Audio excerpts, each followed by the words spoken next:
नमस्कार मंडळी. स्टार प्रवाह वाहिनीवरील लग्नानंतर होईलच प्रेम ह्या मालिकेच्या पुढील भागामध्ये आज आपण पाहणार आहोत की काव्या पार्थला फोन करते आणि म्हणते की गुड मॉर्निंग. तेव्हा पार्थचा फोन रम्या उचलते. तेव्हा काव्या रागामध्ये रम्याला म्हणते की काय गं बिघडलेली सिनेमन कॉफी. तेव्हा पार्थ किचनमध्ये असतो आणि रम्याला देखील काव्याचा राग येतो. तेव्हा काव्या रम्याला म्हणते की माझ्या नवऱ्याचा फोन हातामध्ये घ्यायला तुझा हात बरा झाला वाटतं. तेव्हा रम्या खोटं बोलते, कारण म्हणते की पार्थने माझ्या हाताचे एक्सरसाइज करून घेतले. तेव्हा पार्थ रम्याकडे आश्चर्यचकित होऊन पाहू लागतो. तर हे ऐकून काव्याला देखील खूपच वाईट वाटते. तर इकडे नंदिनी पार्थला फोन लावते आणि पार्थला विचारते कुठे येऊ मी. तेव्हा पार्थ नंदिनीला पत्ता सांगू लागतो. LP रोडला कॅफे मिलन आहे. तेव्हा नंदिनी म्हणते की कॅफे मिलन का.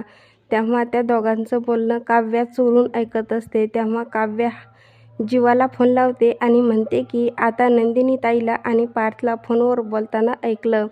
तेव्हा जीवा म्हणतो की मग. तेव्हा काव्या म्हणते की आपण दोघं पण जाऊया ना तिथे. आपण चौघांनी एकत्र बसून बोलायची वेळ आली आहे.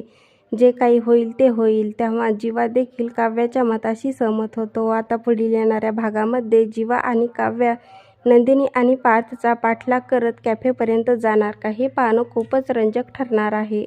लग्नानंतर होईलच प्रेम ह्या मालिकेचे नवनवीन अपडेट पाहण्यासाठी माझ्या चॅनलला लाईक करा, शेअर करा आणि सबस्क्राईब करायला विसरू नका.